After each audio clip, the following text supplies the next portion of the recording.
The following program is brought to you courtesy of a grant provided by the Bank of Princeton.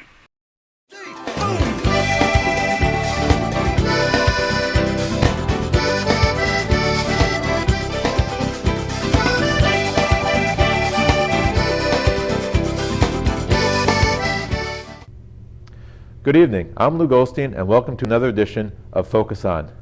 Tonight our focus is on healthcare, and my guests tonight are Barry Rabner, who's President and CEO of the Princeton Healthcare Systems, PCHS, and Anthony Skip-Semino, who's President and CEO of Robert Wood Johnson Foundation in Hamilton, the hospital, rather. Right.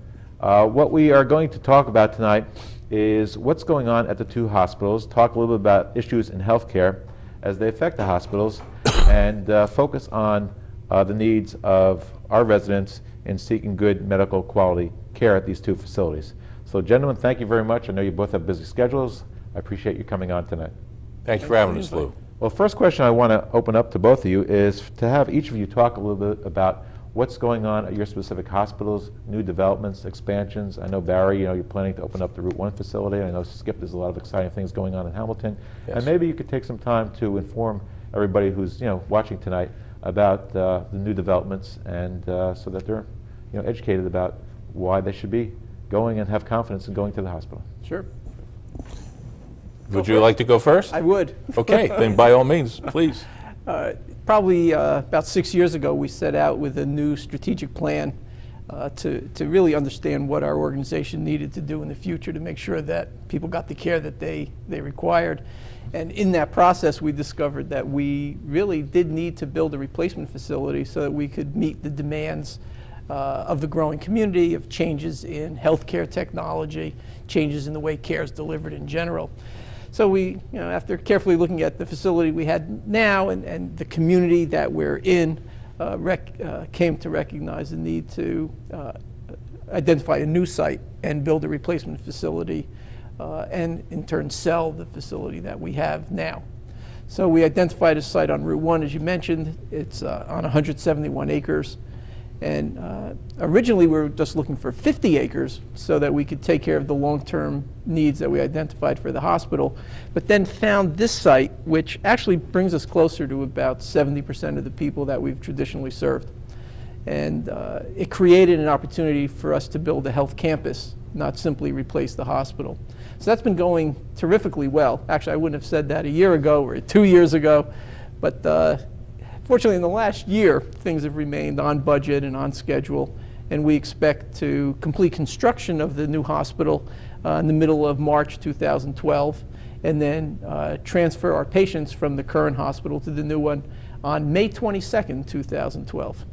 The extra time is to figure out exactly how to use the new facility and the equipment, which is actually a process that began a couple of months ago. So we'll spend about a year and a half getting ready.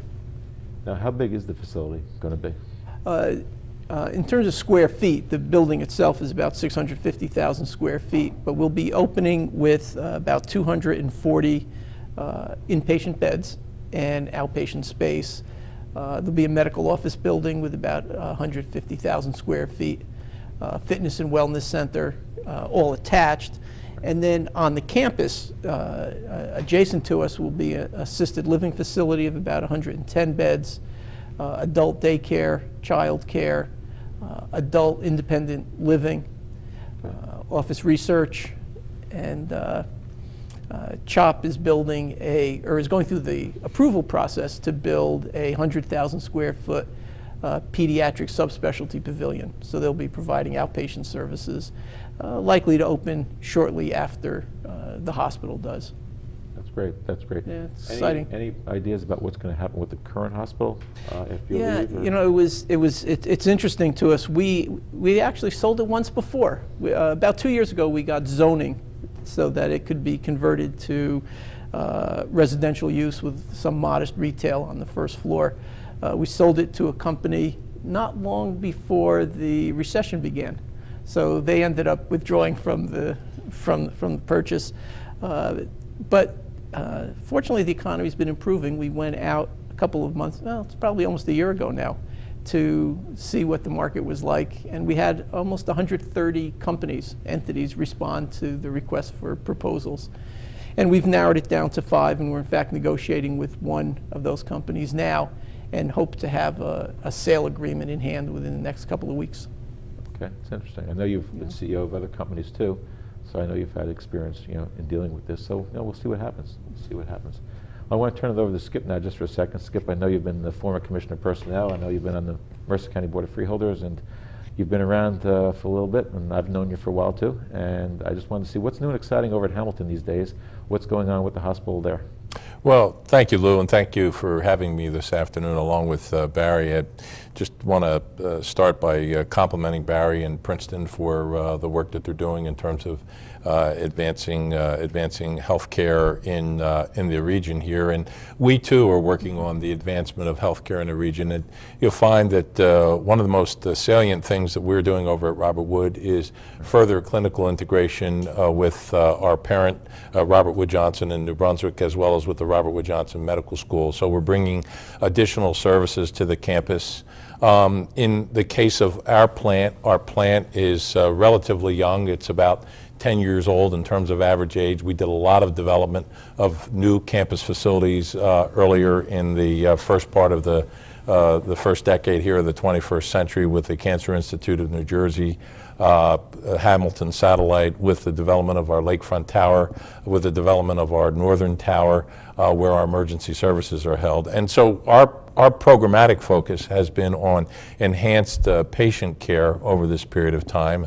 Very pleased, most recently our emergency department received the Health Grades Award, which is a national benchmark in terms of health care, and we were listed among the top 5% of emergency departments in the nation, one of only 3 in the state to be accorded that honor within the last couple of years.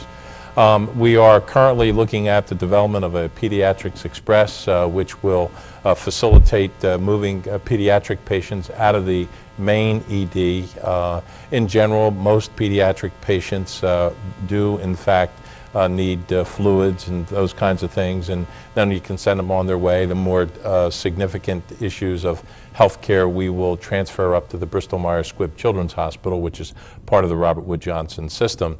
We are also, while our campus is relatively young in terms of infrastructure, we have also just completed a draft of a master plan as well as an energy plan. Not unlike what Princeton is doing in terms of conserving energy and reducing their carbon footprint, Robert Wood Johnson Hamilton will be doing the same. And as we continue to move forward with the development of enhanced protocols, we've developed a hypothermia policy which is designed to help folks with cardiac arrest. We, like Princeton, are a primary stroke center and Center of Excellence in Primary Stroke. We have added an aquapheresis, which will ultimately assist in the reduction of readmission on congestive heart failure. And we've worked with New Brunswick to bring in teleneurology so that when someone comes in with a potential bleed from a possible stroke, we'll be able to quickly determine within a matter of vital minutes, seconds, if you will, the extent of that bleed. Is that someone who can be taken care of literally in the community hospital at Hamilton, or is it someone who needs to be transferred to New Brunswick for seamless care? So I think overall, when you look at what Princeton is doing and what Robert Wood Johnson is doing throughout its entire system, I think the people of the region can be pleased to understand that there is a tremendous advancement in healthcare that is going on. Well, it sounds like a lot is going on, and I appreciate that overview. One of the things I want to ask both of you right now is a lot of people are talking about the rising cost of healthcare. And the rising cost of healthcare, it's basically growing at 6.7% a year, which is about 3 times the rate of inflation. So I was just wondering if there's any ideas that you're incorporating at your hospitals to try to minimize these rising healthcare costs, and if so, what would that be? Barry, want to start? Sure. When you add to what you just said by pointing out that reimbursement will probably continue to decrease, it creates a huge challenge for healthcare providers. It ranges from Skip's point about trying to come up with ways of reducing energy costs. you think about it, probably 60–70% of our costs are human resources. And you do everything you can to be as efficient as you possibly can, but there are very, very practical limits, as you'd expect, in terms of the staffing and the nursing and the physicians and others who are necessary to provide care. So at some point, and I think our institutions and most, frankly, around the state manage their human resources quite efficiently. So now what? Again, with the costs continuing to go up. So power is a wonderful opportunity because it has if done properly, has no adverse effect on patients. And when you think about the fact that hospitals are in operation 24/7, 365, have to have a lot of redundancies in terms of power so that nothing can go wrong certainly while you're treating a patient. We use a lot of power, great opportunity for savings. Another is the technology that has been brought to bear, not related to energy, but just in the way care is delivered, has introduced a huge amount of efficiency. Something like there are neurosurgical procedures where the length of stay used to be 2 weeks. And now, literally, it could be a day or two. Frankly, I suspect that they would discharge the person the same day, but the idea is a little freaky. But it's so much safer, and they're just such terrific clinical interventions that there are great savings to be had by improving technology. And then, I guess, really, in keeping with the technology, information systems. Most hospitals, ours certainly, have been investing a huge amount over the years so that our medical records will be electronic, so that the images that we produce, whether it's x-rays or EKGs or EEGs, are now produced and stored electronically. Much more efficient, much more easily accessed when a patient's being cared for and consideration is being given to transferring them to a more tertiary or quaternary facility. It's so much simpler now, so much faster now because you can transfer it electronically. Probably, I would think those are the biggest things that we have at our fingertips now for reducing costs. I would agree that those are clearly some very, very important things that are at our fingertips for reducing cost. And I look at this from the perspective of Robert Wood Johnson Hospital at Hamilton. In large measure, our institution is Hamilton's largest community asset. And so it's very, very important that we protect that community asset because it's not about, in all candor, it's about the staff that come to work every day and do a great job for us. And in many ways, they are all unsung heroes in what they do. But it's also about, so what would be the impact on the community if the hospital were not there? In Hamilton, we are a $220 to $240 million economic engine within the community by virtue of the care we deliver as well as the payroll that we have, the goods and services that we buy, and what have you. So we embarked last year on a very, very tight plan to actually trim costs by $14 million and provide some revenue enhancements as we looked at opportunities to reduce the cost of implants that patients need, as well as to reduce the cost of overall supplies that come into the system. And I think that every hospital CEO in this environment is conscious of the necessity to reduce costs while maintaining patient care. And candidly, what Barry said earlier about the reduction in reimbursement in 2012, as an industry, we will move to value-based purchasing, where certain dollars under Medicare will be put at risk. And if we fail to meet the benchmarks and the quality grades that the Center for Medicare and Medicaid provide, we in fact will be penalized. So it's very, very important for us to control costs, deliver more than adequate care, deliver the best care, and that way we protect the community asset that each of these institutions turns out to be. Skip, you said something interesting to me. Made the comment about while managing the quality of care. The real fact is that every day people in your organization and ours and most of the hospitals in the state work really hard to improve, to improve the quality of care. So it's actually even more challenging because while we're managing our costs, we're trying to redefine how care is delivered. You know, I mentioned the technology, but just the way the team practices, who the members of the team are, every aspect of clinical practice gets re-examined every day in order to improve the quality, so that so your ED can be in the top 5% in the country. I think one of the more important ethical questions, regarding healthcare management lately has been maintaining the protection of information about the patient. I know that's sometimes difficulty because you're doing a balance between what the doctors or nurses need and request and versus what the patient Excuse me. So how do your hospitals balance that, maintaining patient confidentiality? Yeah, you started to describe some of the conflicting pressures when it comes to doing that. For us, what's most important is that all of the information is readily accessible to the folks who need it in order to provide care.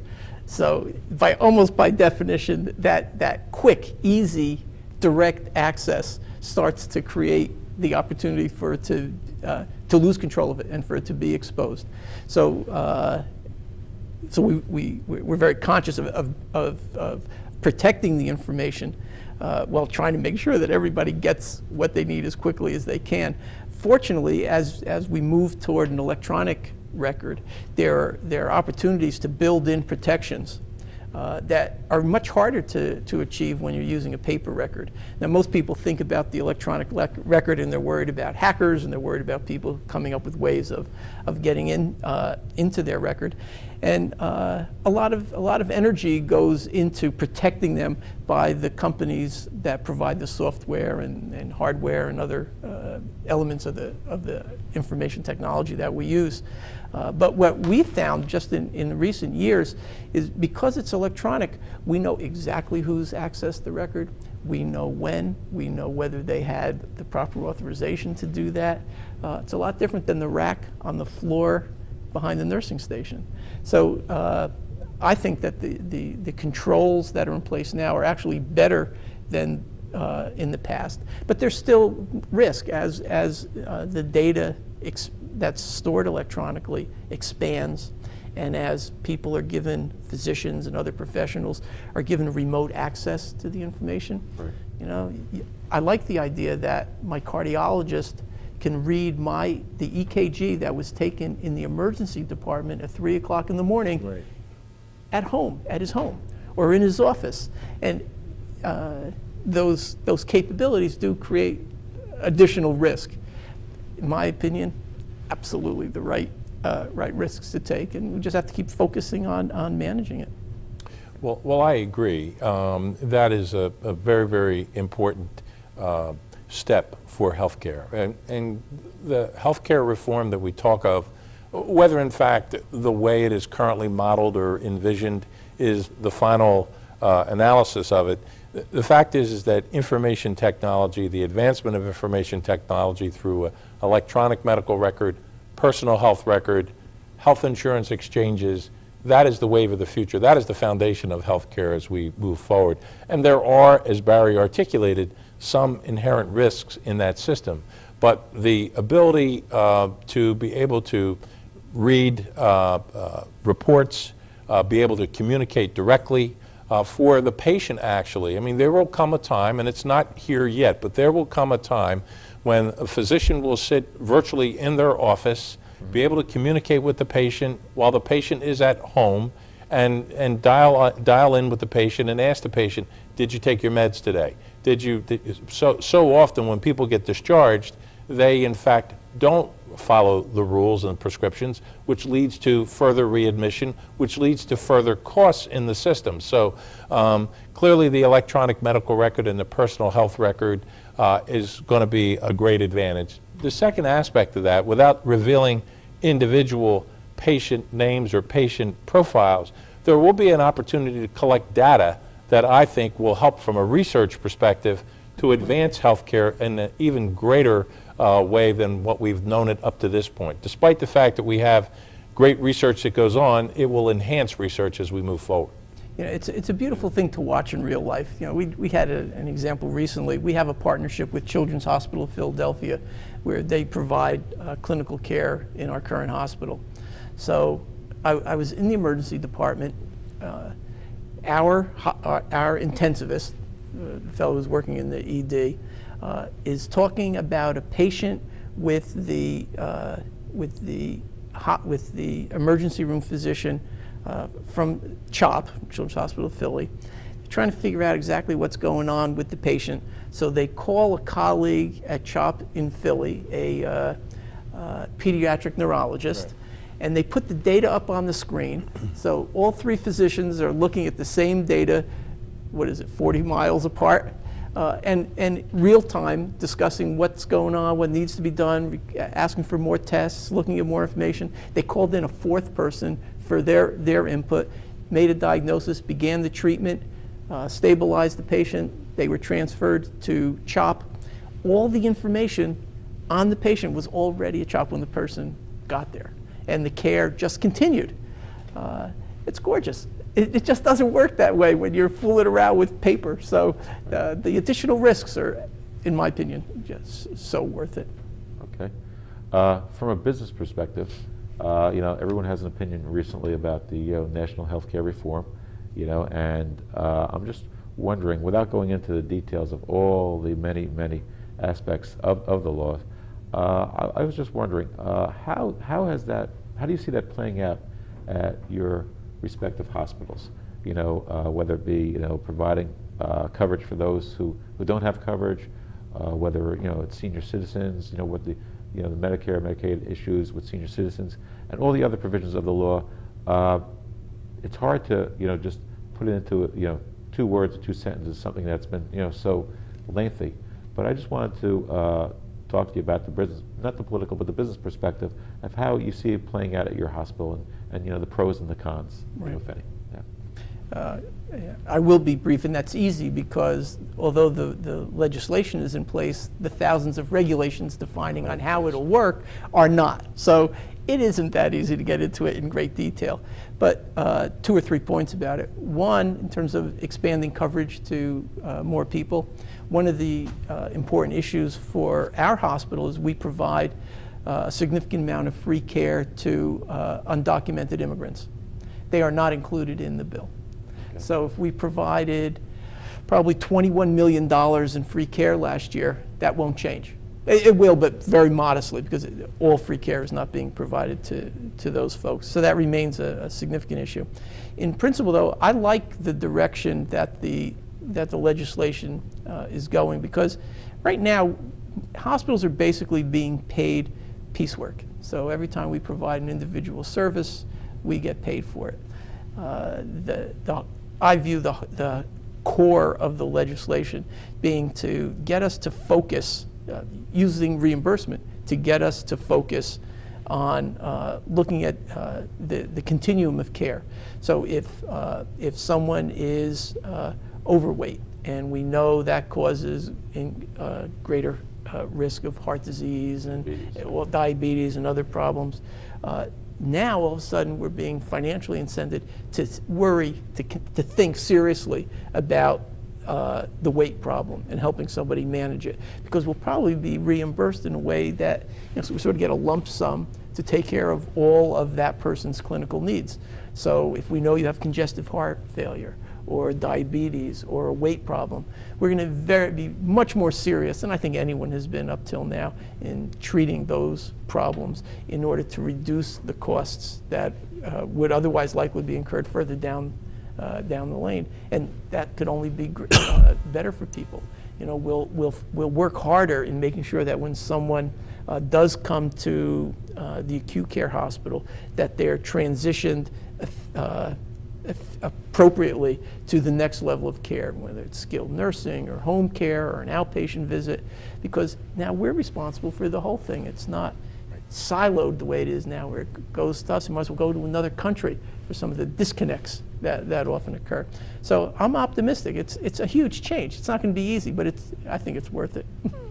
I'm optimistic too, and the reason I'm optimistic is because we Well, we had no idea how the legislation would be written and what the president would sign into law. We have been moving in this direction for quite some time. And so we developed a Center for Health and Wellness, which is over at the corner of Sloan and Quaker Bridge Road. It's 88,000 square feet of medically based fitness. And so we're looking at that aspect of prevention. Our community education programs are very, very robust and substantial. And like Princeton, we're heavily involved in the issues of childhood obesity. We have a very robust program in that area. And as we move in the continuum of healthcare, the issue of chronic disease versus catastrophic illness will become much more important. Diabetes, cancer is being moved to a place. We certainly have people, unfortunately, who still die from cancer, but we have more cases of people being able to be treated and living longer than they have before. And so the disease, in many respects, has become a chronic disease versus necessarily the moment you've heard of it, as we saw when we were perhaps 10, 15 years ago.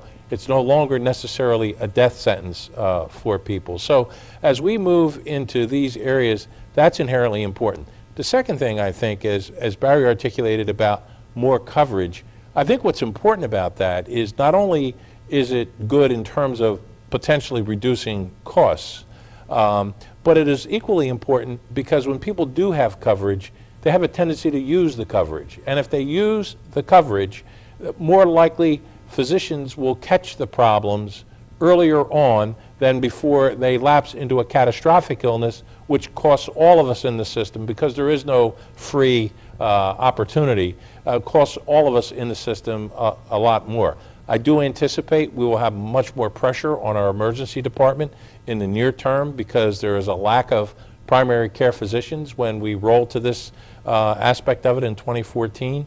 But you know, there are lots, I think there will be lots of starts on this program that we will probably have mid-course corrections as we move along. We'll determine what works, what doesn't work. And in large measure, this is a huge paradigm shift from what we had. It is the first major reallocation of healthcare in this century, and the system that we had was in place for almost 100 years. And so this is a very, very dramatic change from where we've been. You know, there's nothing worse than seeing a patient in the emergency room, apropos to your point, with a serious problem that could have been avoided had they been there Right. much earlier or been Exactly. with a primary care physician. So this could create great changes. We're running short on time, but I just wanted to ask you both, one short question, and that is crystal ball time, looking at the future for each of your hospitals. What do you see, short 30 seconds each, what do you see in immediate future, and what's the one thing you'd like everybody to know about your hospital that maybe they just don't know about? I'm going to let Skip answer first so that I can get an extra minute to think. What do I see in the future? A greater continuum of care in clinical integration with Robert Wood Johnson and the Robert Wood Johnson Medical School. What would I like people to know about our institution? We are compassionate about each patient, and our mission is to ensure that we deliver excellent patient care to not only the patient, but to the families that are in line with those patients.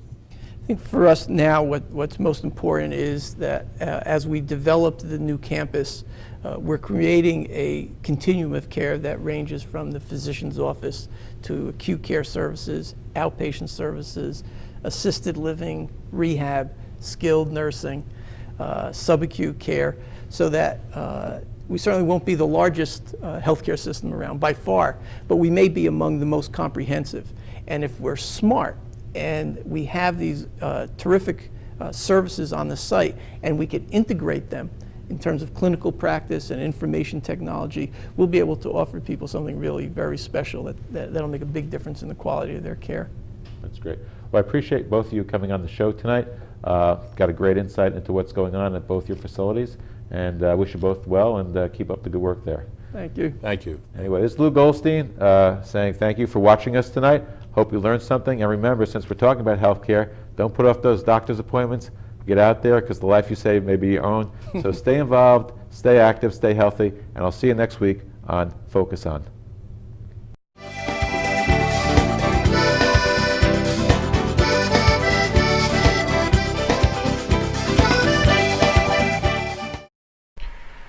This program was brought to you through a grant provided by the Bank of Princeton.